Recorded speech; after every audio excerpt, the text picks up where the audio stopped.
And welcome back, folks. Another edition of the Michigan Football Breakdown focused on the defense with Vance Bedford, week 10, looking at the Nebraska game, looking ahead to Illinois. And every single episode, we're looking ahead to those Buckeyes. You know, that's what Vance talks about every single week.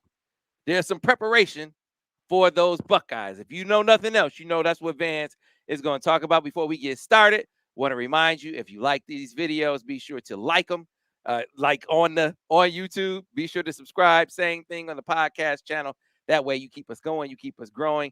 And then, of course, the best way to show love and support is go over to the MichiganInsider.com. Subscribe over there. That's all your football, your basketball, your recruiting intel, analysis, the second to none. You can find it all there on the MichiganInsider.com for $1 in there. Your first month gets you started. Once you become a full paying member, of course, folks, you will also have access to Paramount Plus. You cannot beat it. Vance, how you doing, man? Doing fantastic down here in beautiful Colorado. A little chilly these days, but we don't have snow just yet. As you can see, I got my mock neck on, brother. I had to stay warm. I'm down in my basement with the fireplace on right now. So I'm good as gold, baby. Hey, Tyler, we already get people chiming in the comments. He said, "Hey, fam, hey, I think Mentor has been watching. He been tuning in to Van. He been tuning in to see what Van say. You probably sound crazy. Hey, but Vance, here's what you can say about Jesse Mentor walking in the door, 3 points in the second half for 5 games. I know people gonna point to, hey, that was Nebraska, and hey, that was Rutgers over there, and that's Indiana over there. 3 points in the second half, 5 straight games in the Big Ten. I don't care what year it is. That's impressive. That's an understatement. I mean, I haven't seen that. I mean, people, I go back 3 or 4 years ago, you might talk about Alabama's defense that way, or Georgia's defense the last couple of years. That's called a coach who's making great adjustments, and the players are buying into what he's doing. I mean, that is very, very impressive. I mean, right now, Coach Mentor is probably being looked at all over the country for a head job because he's getting it done. He's making game time adjustments in the first half, sits the players down at halftime, making other adjustments, putting in defenses, and it's all paying off. I mean, he has it down, but it's just not him by himself. It's all the other coaches working with him because they all have to put in. One guy can't do it by himself. He needs help, and I think he has an outstanding defensive staff. Really do. Yeah, so let's jump into this Nebraska game. Now, look, you know, Mickey Joseph got dealt a bad hand. I said it in the film study that you guys would be able to tune into when we post it here in the coming hours. But bad hand, man. Scott Frost didn't leave him a lot in the stable, and part of what was in the stable, the quarterback that he had was hurt for this game, and now you're coming into the big house to play a game. Michigan defense, as you always say, Vance, they had no chance. They had no chance. I mean, I don't think they even had a pregame meal. That's how they looked. I mean, I said back, all I could do is shake my head. They had no speed. Our defensive line just physically abused these guys. It was embarrassing. I mean, like I said, we done had a couple offensive line coaches. They in the unemployment line playing against Michigan's defense. I think this guy right now, he's gonna join them too. It's like three of them, they done struck out. I don't know what to tell you because they took him out to the woodshed and left him out there. They say, "Don't you even cry." They left him in the woodshed. They came back in and sat down, and they had a steak dinner, man. They had filet mignon, cooked medium with mushrooms on the side because I don't eat them on the top of mine. I don't like mushrooms. But everybody else like mushrooms. Man, I feel bad for those guys. So Mick, I feel bad for Coach Joseph. I'm pulling for him. He played in Nebraska. They had no chance. So you look across the board and you saw guys. I mean, we've been talking about Mike Morris or Big Mike, as you call him, all season. But there have been flashes of different guys. I think Chris Jenkins, number 94, has flashed. He and Mozzie Smith Well, on the inside. We've talked about number 18, Iyabi Yoki, as a guy who you've seen in flashes be that situational guy off the edge that could be really, really big down the stretch when you need guys who can step up and make individual plays.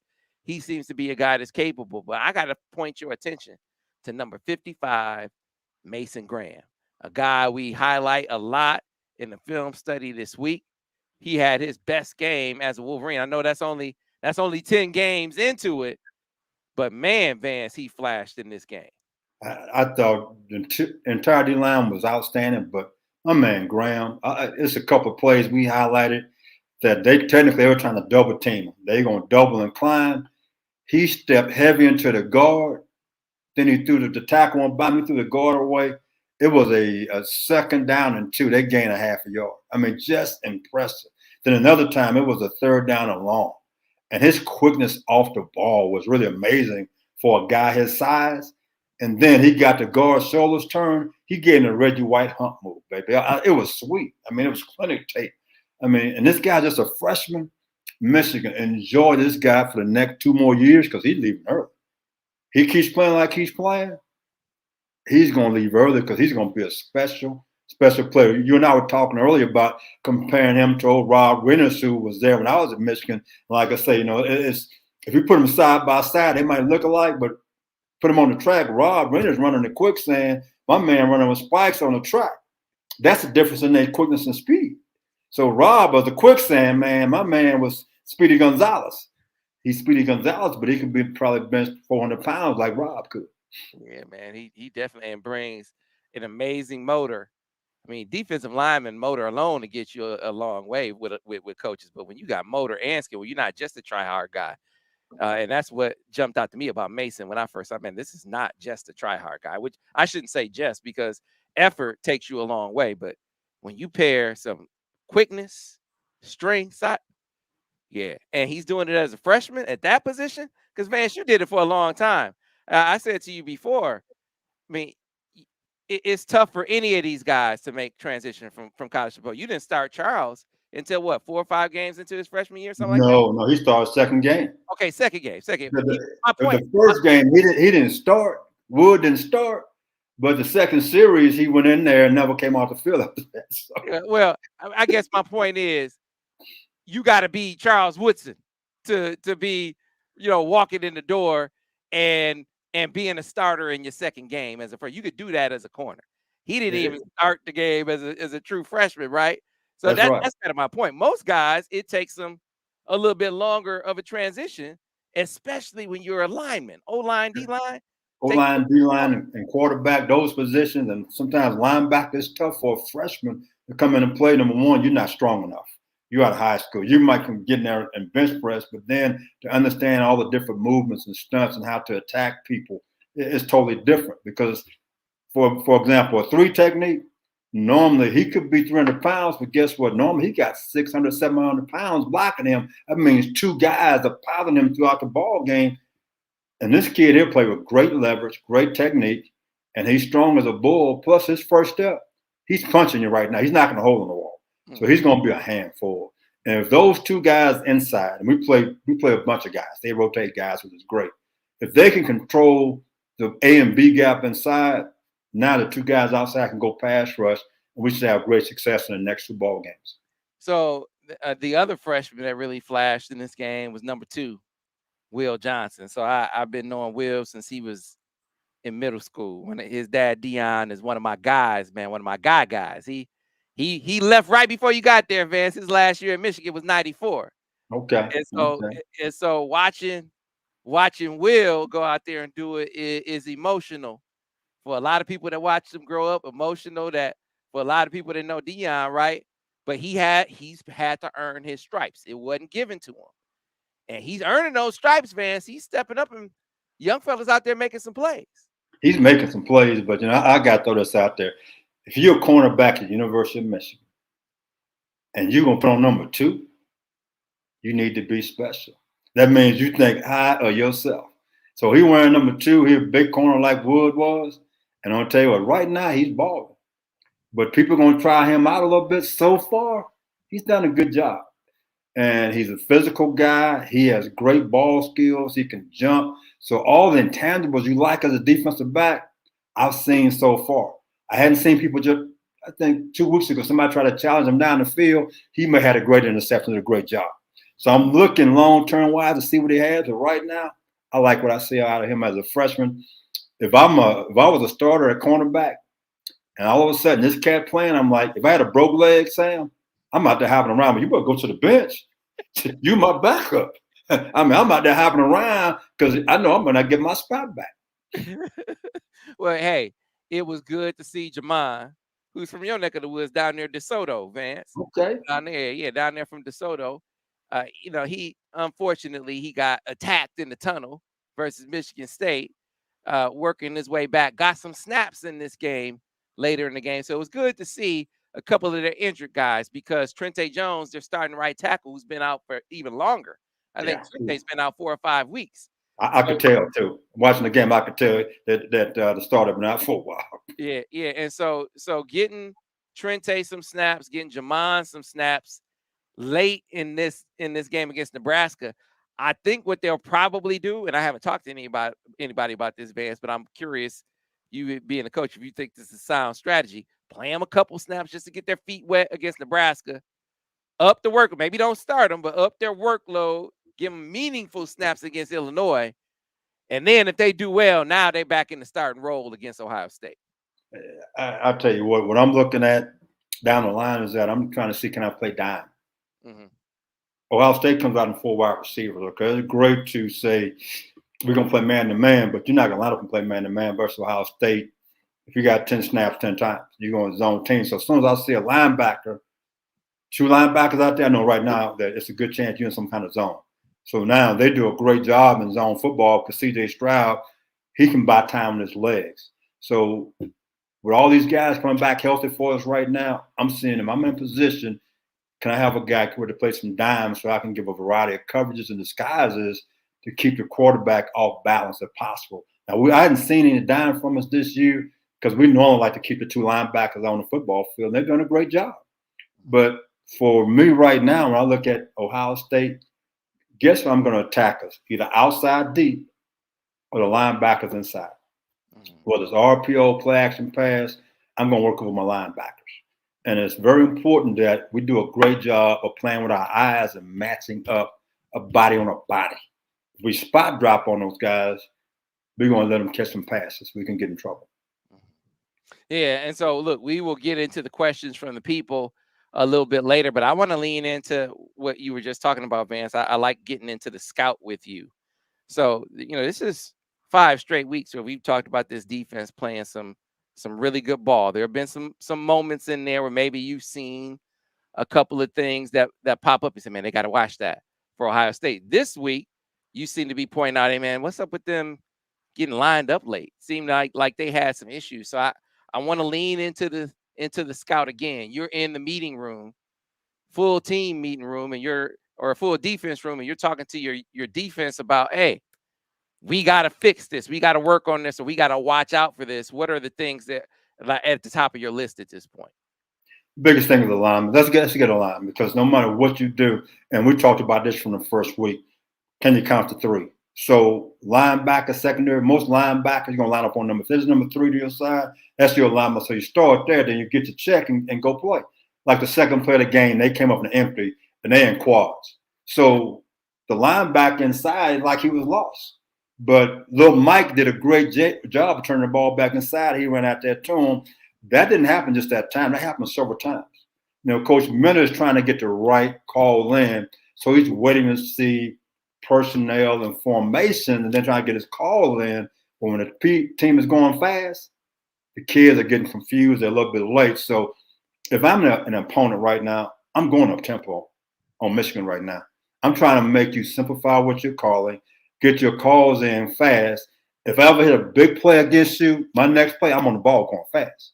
Because number one, I got you rattled. Your player's a little bit rattled because it's a big play, and you're trying to get the right check in. I'm back on the ball right now. So those are the things that we need to get ourselves prepared for Illinois and for Ohio State. Teams go tempo for a reason. It works, right? I mean, it's not just Michigan tempo works against, right? That's why it's offensive coaches who I know you got your problems with some of how smart some of these offensive coaches think they are, but all of them, or at least a lot of them, use tempo because that tends to be an equalizer of sorts. So you being a defensive coach, I mean, how did you address that with your team? How did you ready your team for that? What are the tools in the toolkit? Went on first down. I'm with Coach Minter. I'm going to pressure on first down. If I can get you to second down or long, you don't go fast because you don't want to be in third down and 7+. You want to be in third down and 3 to 5. So if I win on first down, All these so-called up-tempo gurus, they all slow down because they're going to make a check to get them a position to get in third and medium, third and short, because up-tempo people, offensive linemen, they're not great pass protectors. That's why they go fast. So you got to slow down. So in that situation right there, went on first down, they go slow. But if they went on first down, you could be in trouble because now the tempo picks up real fast. If it's a big play, the good offensive coordinators, they go fast. They make you simplify what you call it. I always said this. I never worried about what you did offensively. I'm going to call my game. And telling the guys play that way, because what we should do is have two huddles, run two offenses at our defense to see people going fast. That's the only way you can come close to people who actually went fast. Yeah. All right. I know you talk a lot about some of the coverage miscues, which I know we'll talk about when we get to the questions, because I see the questions lining up already. people asking about coverage. So I just save those questions for the people. I'm curious, when you look at this offense. I like having you breaking it down from a defensive perspective. One of the things that Al pointed out in his session, he said he didn't really see over the course of the year separation be a huge issue, right? Certainly on short and intermediate stuff. He said I didn't see it. Maybe deep, but not on short and intermediate stuff. In this game, he said no. This They covered Michigan really, really well. So you being a defensive guy, Vance, how do you work on that? What gave you issues? How were teams able to create separation? If their receivers are having problems getting separation, what are some of the strategies that could be utilized to assist in that maybe you saw be effective against you when you coached? You do it with formations. You do it by, formations to boundary, see if they're in zone or man. Your motion. You're getting bunch formations. You're getting tandem splits. So when you're getting bunch and tandem splits, it allows your receivers to get free releases because now they only can press one guy. So one guy's going to have a free release. And if you motion to a bunch and run your routes, you're going to have two guys who probably going to have free releases because now defensive backs playing the man-to-man, they got to communicate. And that's how you get guys open. You cut your splits to run different routes, whether it be an over route. So if you cut a split, guy playing man-to-man, he's outside leverage. So guess what you can do? Run routes across the field off of boots and nakeds. And for Michigan right now, JJ's an athlete. Get him on the perimeter with boots and nakeds. I know the offense been trying to throw the football. Last two ball games, they've come out throwing the football. And they hadn't had guys open. The separation hadn't been there. But if you remember, I go back to the Maryland game, I made that comment. I say, our guys are not getting open. We got to do things by formations to give the guys a chance to get open. The next thing is JJ's a young quarterback. Even if a guy's covered, they're open. He has to learn how to place the ball away from the defender to give the guy a chance to catch a 50-50 ball. He's not doing that either. So it's a combination of a lot of things. But if I'm on Michigan's offense right now, you're going to see bunch formations. You're going to see tandem splits. You're going to see me motioning from formation to the boundary back to the field. I want to make guys run and adjust because certain guys, when I'm watching play, the safeties are rotating. The corner go back to the middle, safety come down. If I can get that matchup, I should say my receiver should be able to beat their third best cover guy. So there's ways to get guys open. Well, play action got them open in this last game, Vance. 3 for 3 in the first half, and they were all big plays. They That's hit always another fourth one on the naked in the second half on play action too. I mean, it was a high percentage play, a high hit rate on play action passes. So that would be a way, seems like. It is huge because if they're in zone, the middle of the field going to be wide open. If it's man-to-man, if a cornerback is a step late, a guy can get separation. And again, the quarterback just got to throw the football and give him a chance. And we've been trying to go deep. It's just we hadn't hit it yet. And it depends on who those guys are. Who are you throwing deep? Just don't call a deep route to any guy. Who are your guys right now? If you're throwing a deep ball, can naturally get open and run by a guy to make a catch. So it comes back to having the right personnel in when you call a play.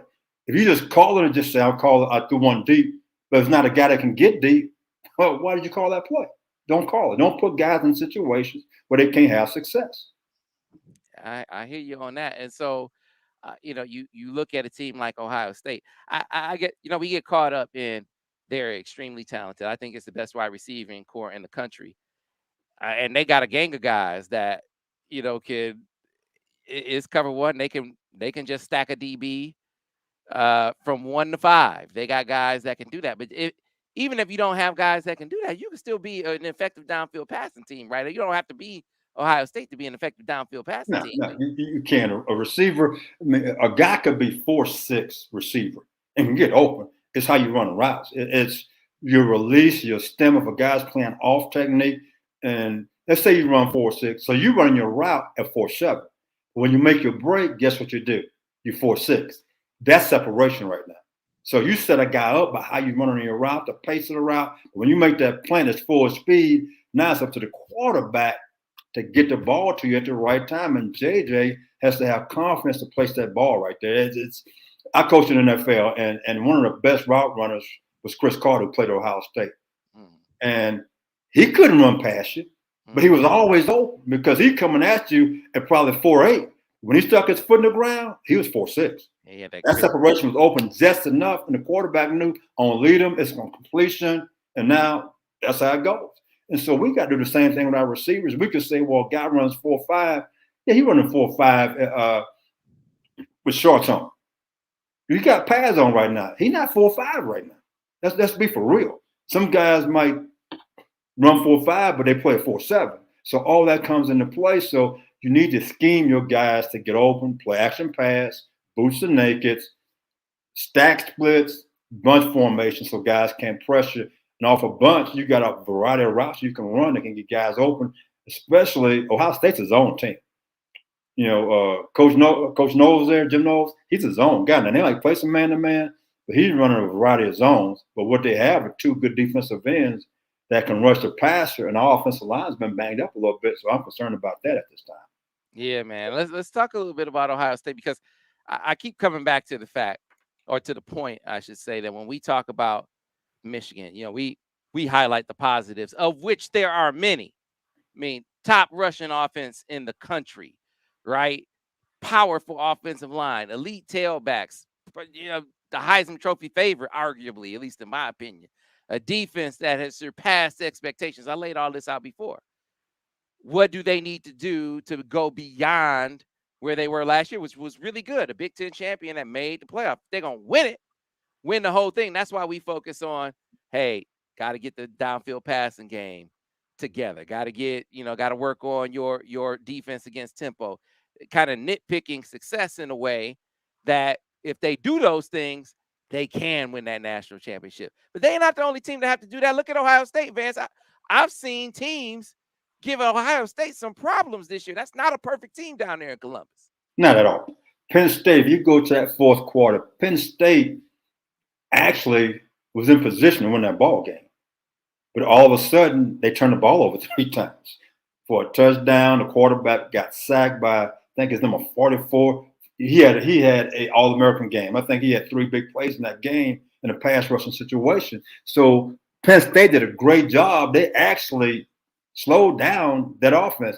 So the last 3 weeks, not counting last week, Ohio State offensively have been slowed down quite a bit.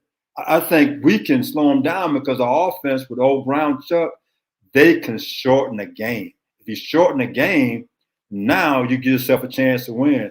My concern is if they score on us quick, can we get it back? Or can we play from behind, which we haven't had to do really. We've been close, but when you look at the opponent, they weren't very good. Now you're going to play a team that has the same amount of talent that you have. And so when you get behind, can we come from behind and win a ball game, which means you got to throw the football. Yeah, man. Can you keep that offense off the field? That was part of the formula last year. Keep that offense off the field, get in the quarterback's face, because this is the other thing. JJ might be a young dude. He is a young, no might be to it. He is a young dude. Here's what I know about him. You can't rattle the dude. Yeah. I mean, he kept taking shots. I know it was Rutgers. Devin talked about this, saying, man, they blew that dude up. What I kept seeing is him getting up, shaking it off. Even when it was hurt, even when he was hurt, he was faking the funk, Vance. He was making it sound like it He was trying to make it look like it didn't hurt. With CJ Stroud, man, when it hurt, you know it hurt. Like he let you know he's bothered by the pressure in his face. He He, bothered by the conditions. I mean, you can see it, you can hear it. You got people on the sidelines reporting it. Give that dude some adversity, like Michigan did last year. The question is, can they bring that same kind of adversity this year? I'm going to talk about another game. I'm going to talk about when Georgia beat Tennessee. Georgia blitzed them every which way, but they had receivers open. Guess what the quarterback was doing? Running for his life. When he got hit early, he started watching the rush to looking downfield at open receivers. He was concerned about getting hit. The same thing has to happen for Michigan when they play Ohio State. Get to C.J. Stroud early and often to take him off rhythm. So now he starts watching the rush, not looking downfield. If you sit back there, let these receivers running around, we can have trouble. I'll go back to when we played Maryland. Maryland did a play. They had a boot, and they brought the slot from one side of the field to the other. Remember I brought that up? I said, this is an issue that we are going to have versus Ohio State because that is a big play by them already. Because we play more zone than we do man. So therefore, we got to prepare for all those type of things too. So they got some things that I've seen early in the year that we got to get ready for. If we can take that away, keep the quarterback running for his life, we can win the ball game with defense, special teams, and old ground Chuck working his way on ahead. No doubt, no doubt. All right, so let's start getting to the questions. If you have questions for Vance, get them in now. You can get I know there are a lot of coverage questions. There are a lot of Ohio State questions. We'll knock them down. Hey, Sam, let me ask this question right quick, Sam. Did RG3 talk to Devin Gardner about what to wear to the game? Did they communicate, about their headgear or something? No, RG3 was just biting his style, man. Somebody told him that Devin, was out dressing like the Romulus Eskimo, and he decided that must be how they dress up there in the D. Right? Okay, I thought they had talked to each other about, hey, this is kind of Eskimo, the Inkster Eskimo. But hey, it's one of them things where the imitation is a sincerest form of flattery. There you go. Devin Gardner. And didn't give him credit, but that's the only problem I had. He didn't even credit the man. I mean, come on. Give Devin some credit. All right, so let's start getting to the questions for Vance. Tyler W. said, you said they should play more dime when Jamon gets all the way back. Who are the DBs that would play dime? I think this is another way to get all your best guys on the field. That's what you're getting at, right? I'll put Jamon in the slot as a dime. You got Lil Mike at the nickelback. Your freshman Johnson will be out there, at corner with Turner. And I think you can match up that way.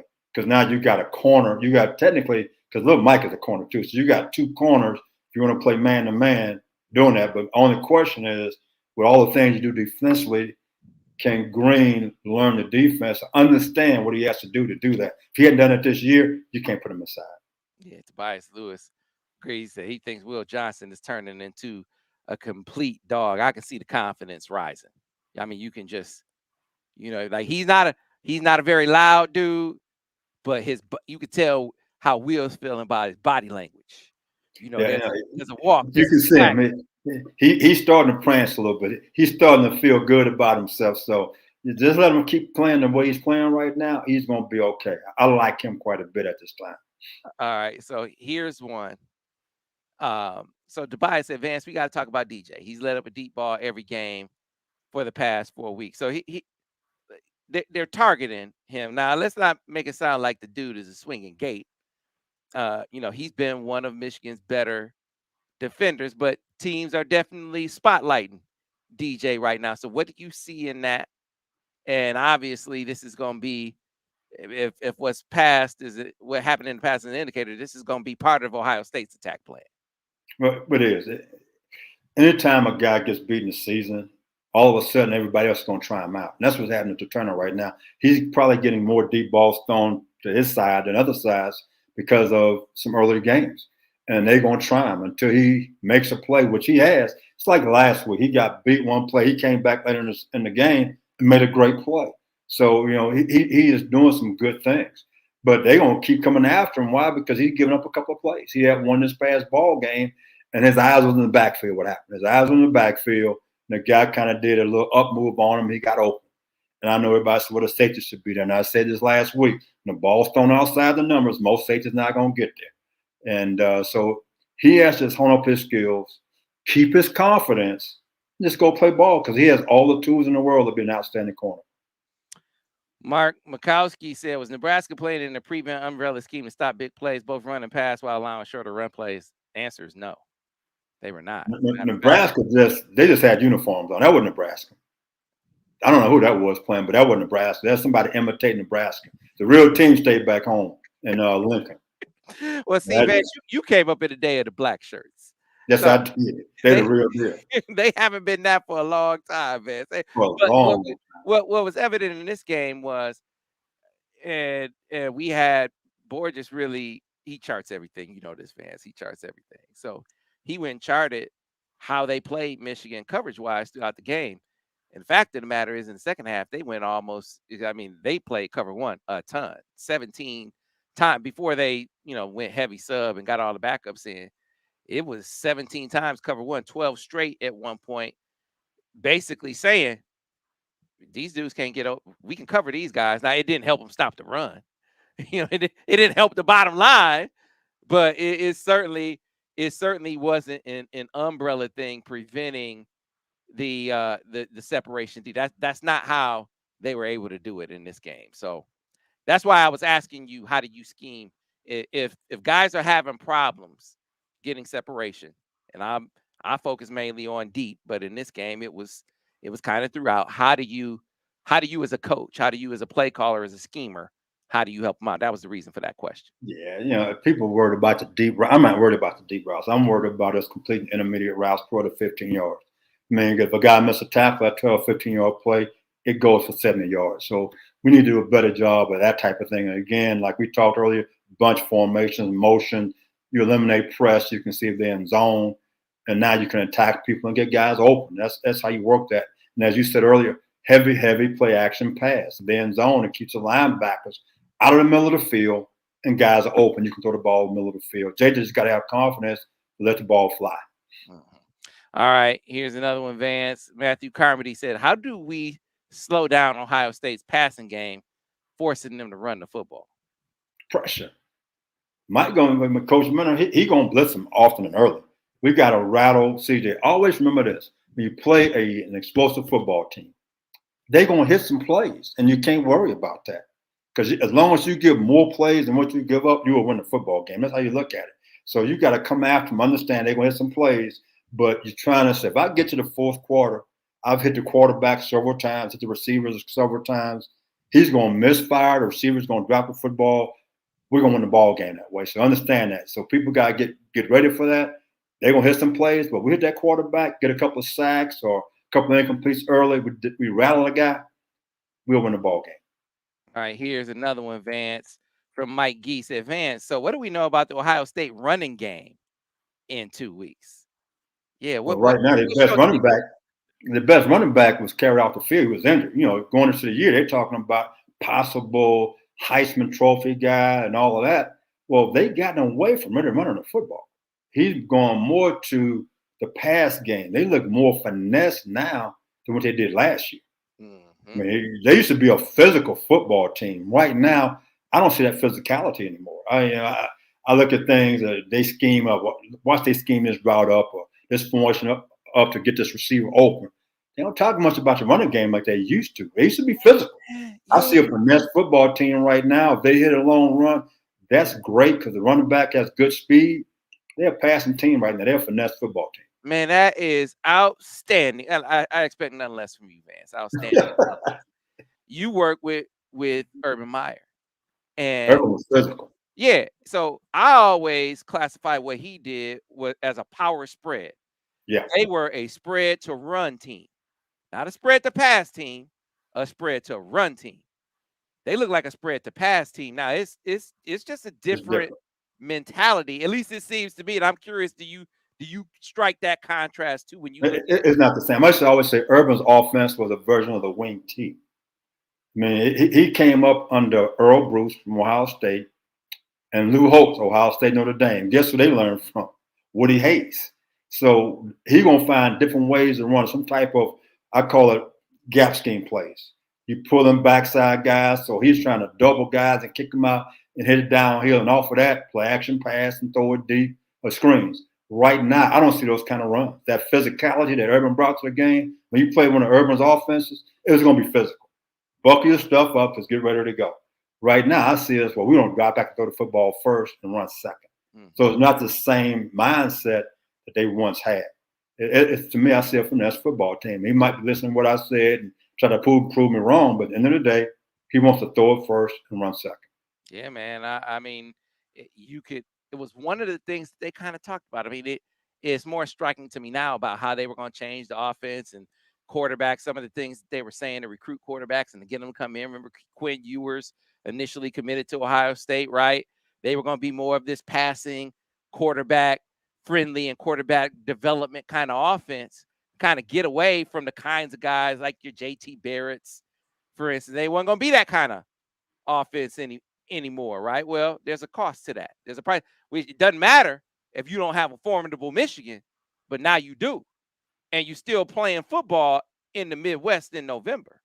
So it's a different proposition if Michigan is the Michigan that we see now. That doesn't guarantee a victory for Michigan. It could be 50 degrees when Michigan goes down there in a couple of weeks, right? It could be a totally different game. But think about it. They play against Northwestern, and they were in a battle because it was the weather, which means they couldn't run the ball. I mean, and when, like you just said, the wind blowing, it's raining and snowing, that ball is hard to throw, and it's even harder to catch. So, but if you can run the football, it opens the game up for you to have a chance to win. I mean, you're right about that. If it's a bad weather day, the team that runs the ball the best and don't give up big plays is going to win that ball game.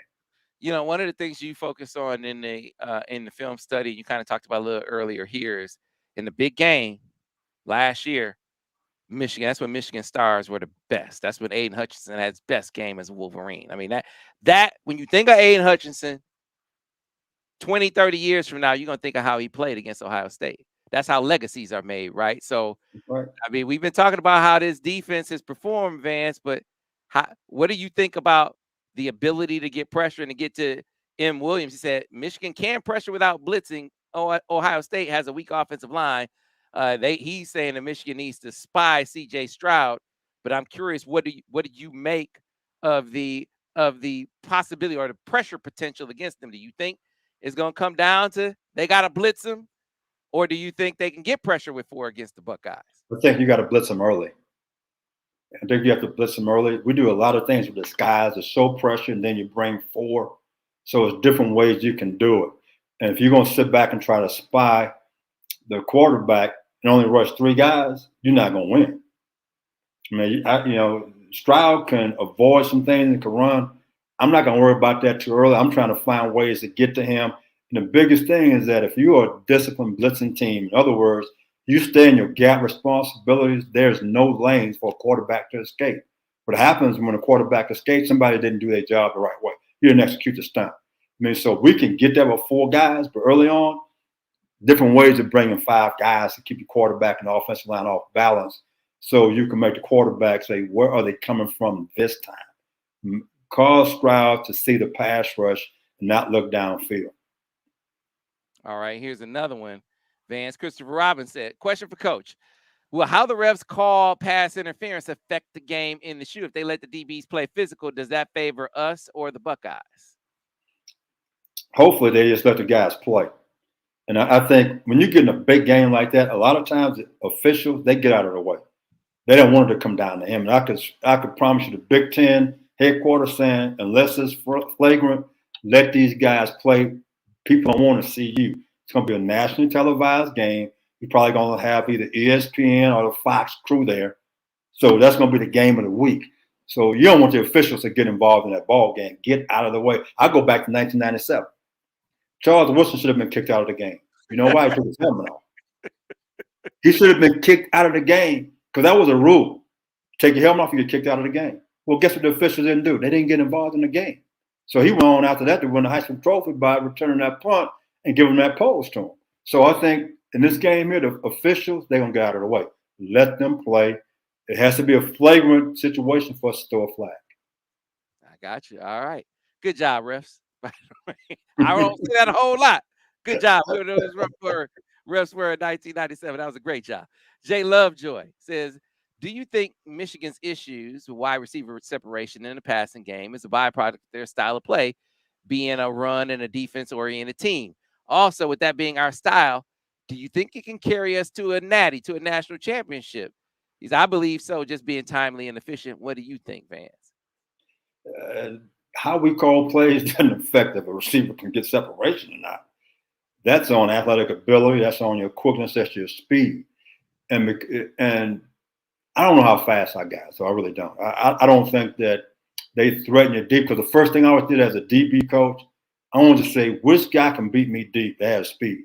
So now I need to take that guy away. These other guys, they're route runners. You know, they can get open, how they come out of their stem, they breaks, those type of things. We have more guys who are route runners than guys that are fast. And because of that, Nebraska played a bunch of man, and we couldn't get open. So now it comes time for us by formations to get our guys open. Bunch formations, much tandem splits, motion, to now to make sure a guy can't press our guys. Now we got a chance to get open and throw some underneath routes. They playing man-to-man, do a bunch of crosses to pick people off, and that's how you get guys open. So how we play and how we run the ball, that's not the reason why guys can't get open. That's on the receivers to find a way to get themselves open, and for JJ to find guys, even when they covered, to place the ball in the right spot to give a guy a chance to make a play.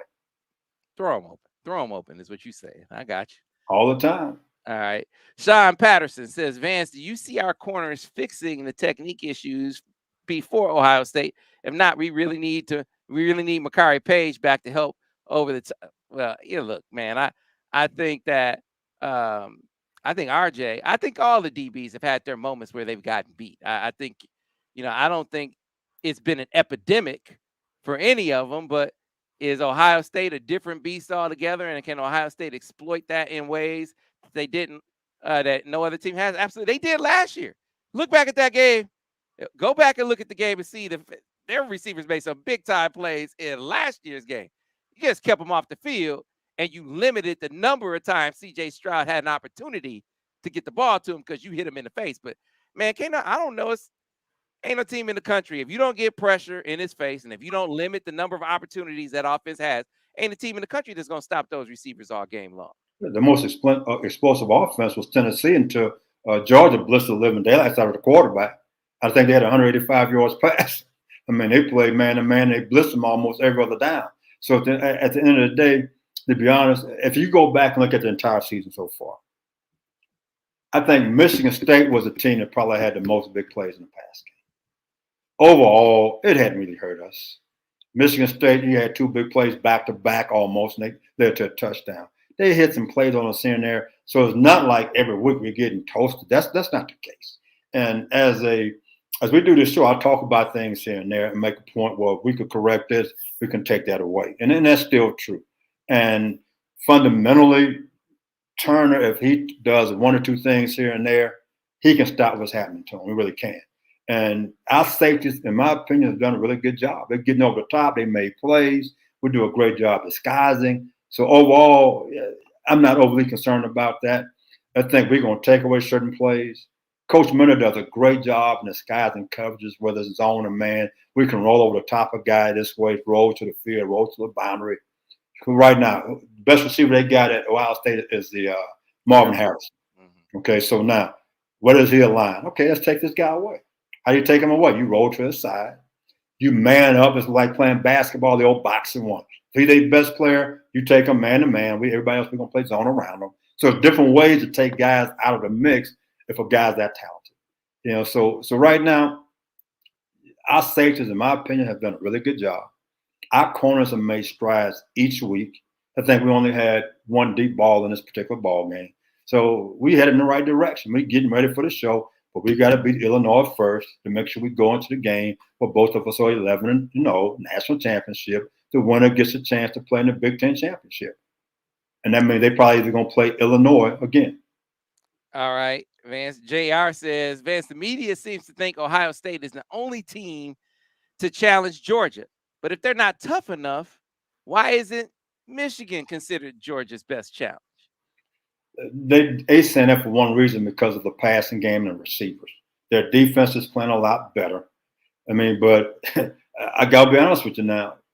I'm gonna go back to Tennessee. When I watch them offensively, they go deep on everybody. I mean, look what they did to Alabama. And Nick Saban's supposed to be the guru of defense. They put 52 points on Alabama. Okay, so the guru got guru. And here comes Georgia. They blitzed him every which way but loose. And that quarterback, they talking about him for the Heisman and now possible draft choice, and he was running for his life. So again, when you talk about that, they talk about Ohio State's passing game and a chance to score points. But at the same time, what if you can't get on the football field because the team is running the ball on you like Michigan can do, like Georgia can do? Now your offense can't get on the football field to score points. So right now, I don't look that far ahead. And the media talking about Ohio State and beating Georgia, well, they got to get through the Big Ten first.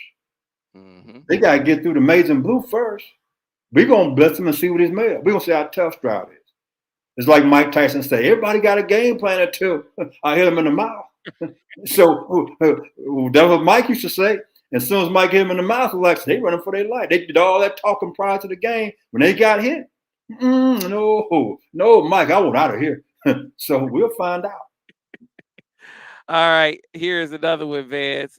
Can Michigan hold both Illinois and Ohio State to under 100 yards rushing, Vance Bedford?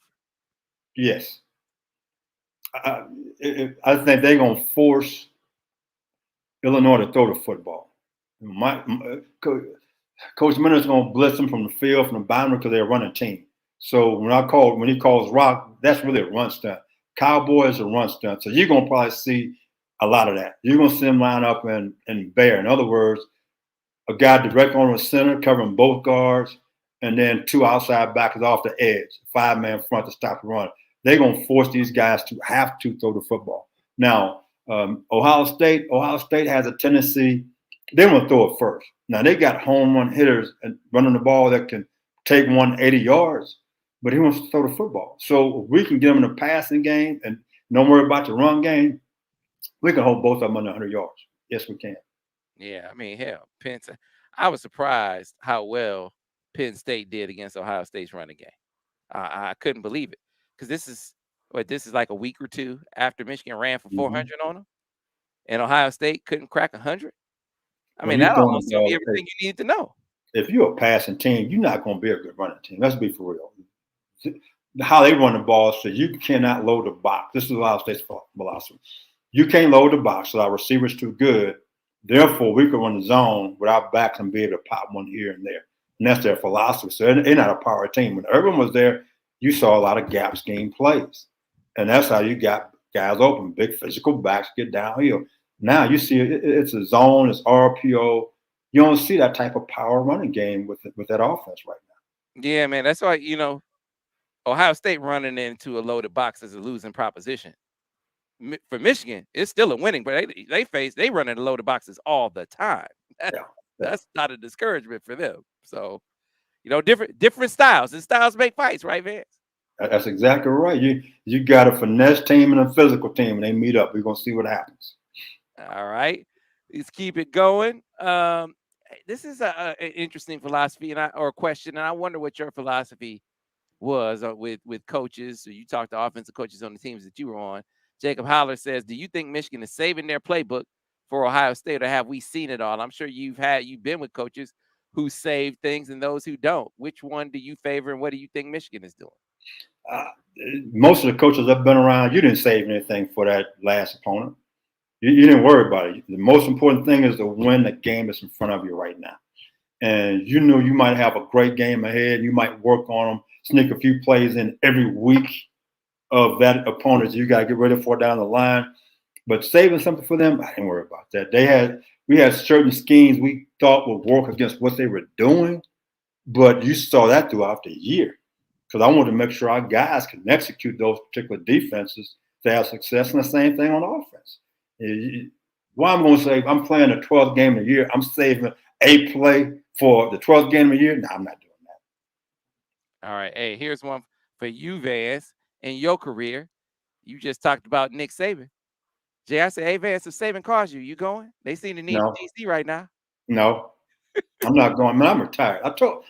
My fireplace is going right there. My fireplace is on right now. Why would I go live in the office? I had a chance to probably work for Coach Saban a long time ago and didn't. They called me and said if I had an interest, and thanks but no thanks. I appreciate it. It depends on what you're looking for. I mean, I'm one of those guys like this. I tell guys, don't chase the money. When I was a young coach, Sam, I chased the money. Mm-hmm. Then I realized when I finally got to a really good guy, I quit chasing the money because I enjoyed going to work. Mm-hmm. You chasing the money. I've seen a lot of guys miserable. You know what they're doing? They're looking for a job right away. That means you got to move your family. I didn't want to do that. So, nah, I'm good where I am right now. Sam, we talked earlier before we got on the show. You know what I cooked Sunday? I had 3 racks of bison ribs. Had my grandkids over, my son, my sister-in-law, and brother-in-law. So why would I want to go work? I couldn't cook my bison ribs, Sam. Hey, man. Hey, and some of these coaches, Vance, you know this. We were talking about some of these coaches want you in the office till 11, 12 o'clock at night. Be back in the office by 5 or 6 a.m. And like, you go home, sleep for 2 hours, and come right back. That's right. They do that because they don't like their families. That's all it is. They don't like their wife. That's why they stay in the office all the time. I woke up with one guy. You know what he said? He said, why you guys going home? He said, your wife not going to talk to you and your kids sleep. Man, you out here blowing up families, man. These wives think their husbands at there putting in work because they got to work. They just that head coach got him in the office because he don't want to go home. It's just that he don't want to go home, so he making you stay. Because I guess his kid's not talking to him or his wife not talking to him. I mean, that's on him. So he wants you to be miserable like he is. See, you know the best thing about this show right here, Sam? I can honestly tell you how I really feel. Nobody can fire me and call me because if somebody call me after fool, I'm a stone cold fool, Sam. I really am. People just don't know. I can say what I want to say and hang up. Bam, goodbye and good luck. I want to do no hit you with a good Lord split you, brother. I'm good. Man, and here I thought a lot of these coaches, they kept working, keeping them long hours because, man, they just don't know what else to do with their life. You just said they just running from the wives. That's all it is, Sam. When you think about it, I coached a long time, worked with a lot of defenses. Do you know, let's say if I would say 70% of the plays you call defensively, you call the same 70% every ball game. You really are, because it's your base defense. So what are you doing? You there? You want my old man said, my dad said, you're in the office right now. All you're doing is straightening out paper clips and putting them back together. That's what my daddy used to say.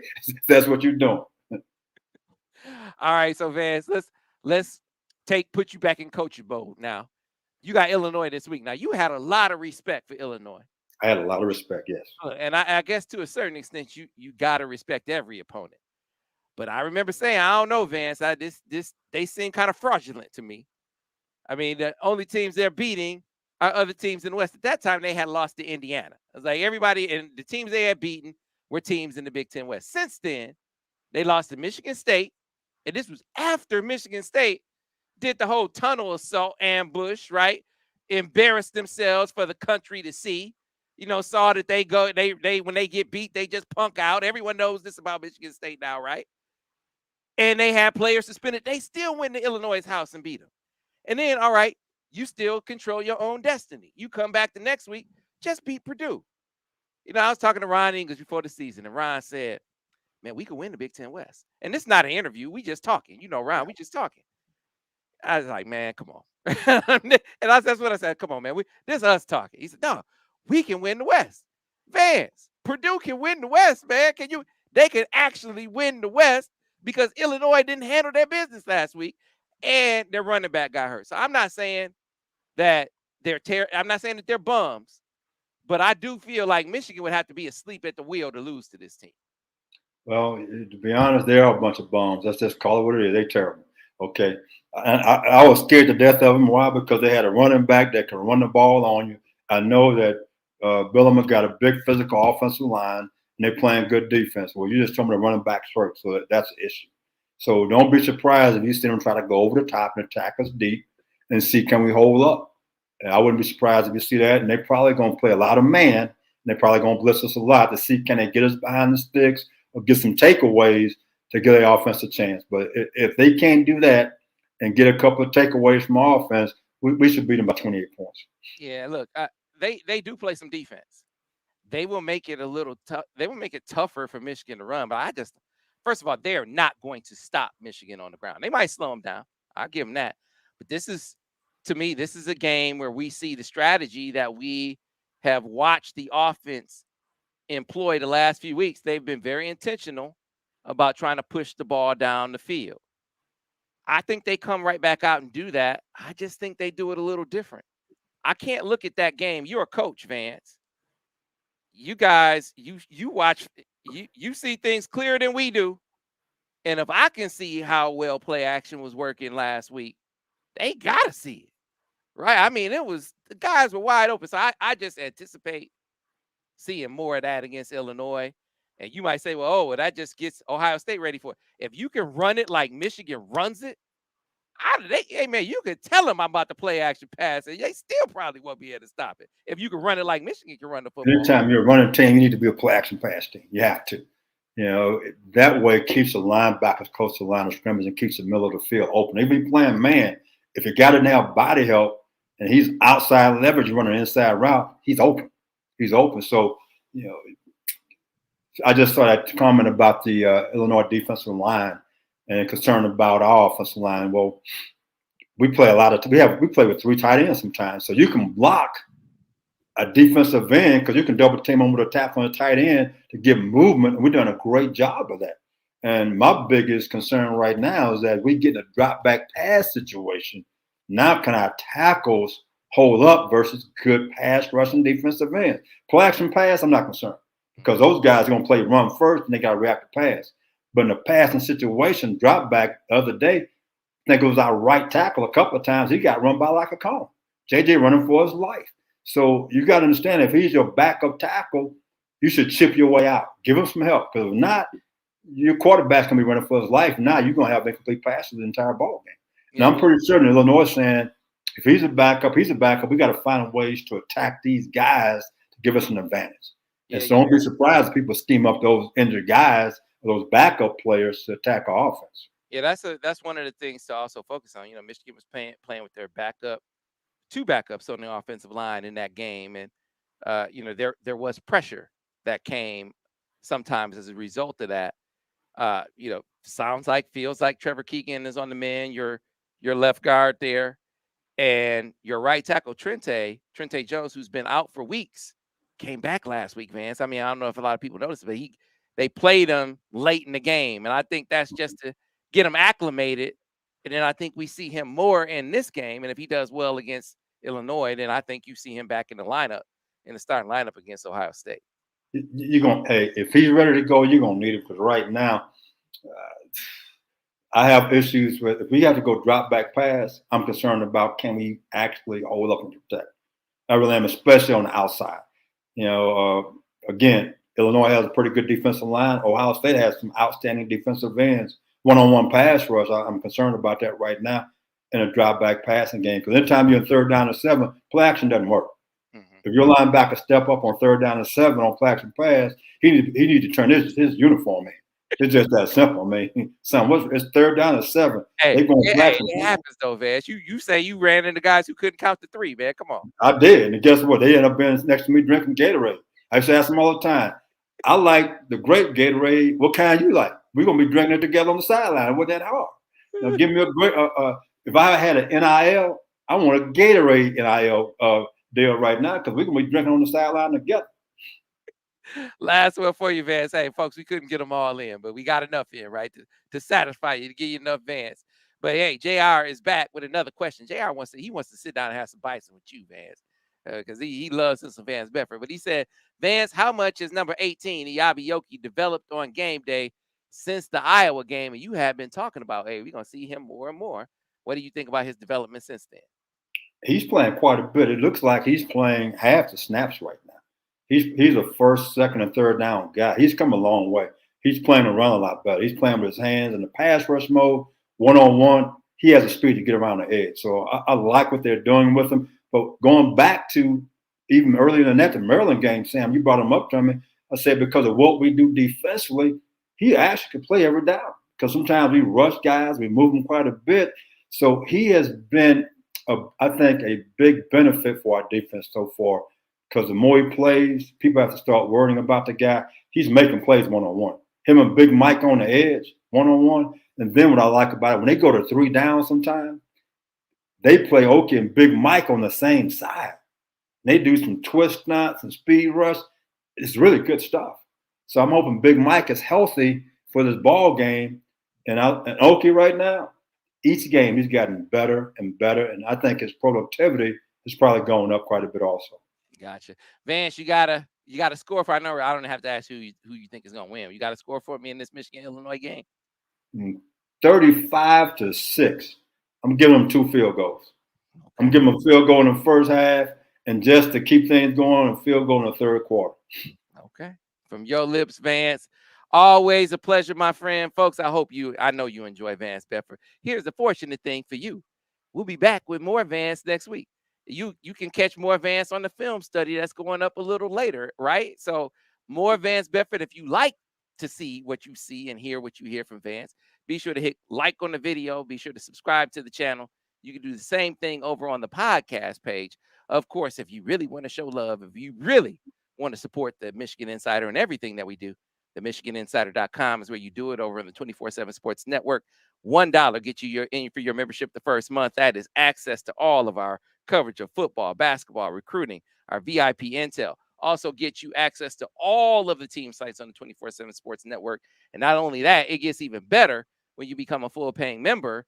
When you, after that first month, and you're paying what, $9.95, you also get access to Paramount Plus. That is great bang for your buck. You cannot beat it.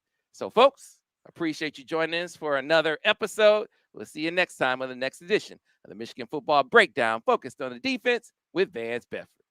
Go Blue.